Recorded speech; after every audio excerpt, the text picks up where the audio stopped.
Parliament సభ్యులు మన స్థానిక పార్లమెంటు సభ్యులు శ్రీ తంగెళ్ళ ఉదయ శ్రీనివాస్ గారు.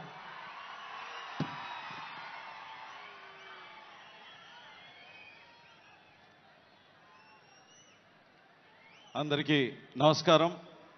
వేదిక మీద ఉన్న పెద్దలందరికీ, జనసేన పార్టీ అధ్యక్షులు పవన్ కళ్యాణ్ గారికి, అలాగే ఈ 12వ ఆవిర్భావ దినోత్సవానికి వచ్చేసిన జన సైనికులకి, వీర మహిళలకి, 2 రాష్ట్రాల నుంచి వచ్చిన కార్యకర్తలందరికీ కూడా నా హృదయపూర్వక నమస్కారాలు.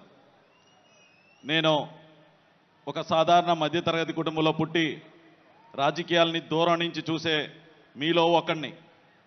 కానీ నాకు అందరికన్నా ఎక్కువ ఒక అరుదైన అవకాశాన్ని ఇచ్చి పార్లమెంట్లో మొట్టమొదటి జనసేన అభ్యర్థిగా నేను ప్రమాణం స్వీకారం చేసినందుకు చాలా గర్వపడుతున్నాను. ఇలాంటి అవకాశం ఇచ్చిన పవన్ కళ్యాణ్ గారికి నమస్కరిస్తున్నాను సార్. అలాగే పార్లమెంట్కి పంపటమే కాదు, అక్కడ ఏం మాట్లాడాలి, ఎలా మాట్లాడాలి అనేది కూడా ప్రతి సెషన్స్ ముందు నేర్పిస్తూ, మనకింత మెజారిటీ వచ్చినందుకు మనం ఎంత బాధ్యతతో పనిచేయాలని మాత్రం ప్రతిసారి చెప్తూనే ఉంటారు.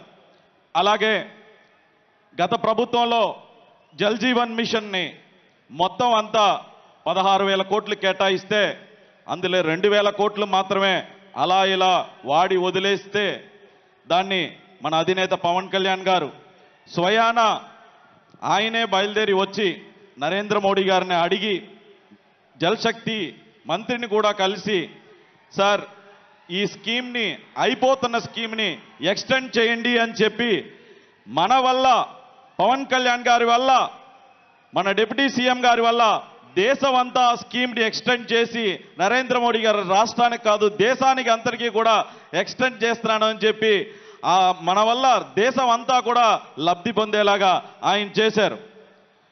నేను కూడా మీకులాగే మన సార్ స్పీచ్ కోసమే వెయిట్ చేస్తున్నాను. సో దానికోసం ఎక్కువసేపు మాట్లాడకుండా ఇప్పటం స్టేజ్ మీద మన అధినేతను చూశాను. ఒక వేటకెళ్తున్న సింహంలా కనిపించారు. ఈరోజు స్టేజ్ మీదకి వస్తున్నప్పుడు చూశాను, గుంట నక్కల్ని వేటాడేసిన సింహంలాగా వచ్చి ఆ ముఖంలో ఒక చిన్న చిరునవ్వు, అదే గంభీరం అలాగే ఉంది. మీరు ఒక్కసారి క్లోజప్లో కనుక చూస్తే అది క్లియర్ కట్గా ఒక సింహం గుంట నక్కల్ని వేటాడేసి వచ్చిన, రాష్ట్రాన్ని ఇబ్బంది పెడుతున్న గుంట నక్కల్ని వేటాడేసి వచ్చిన ఒక సింహంలాగా ఉంటారు. సార్ ఎప్పుడూ కూడా మీ వెంటే ఉంటాం, మీరు చెప్పిందే చేస్తాం, మీరు అప్పచెప్పిన బాధ్యతల్ని తప్పక పాటిస్తూ ఈ అవకాశాన్ని ఇచ్చిన మీకు హృదయపూర్వక నమస్కారాలు చెప్తూ సెలవు తీసుకుంటున్నాను. ధన్యవాదాలు.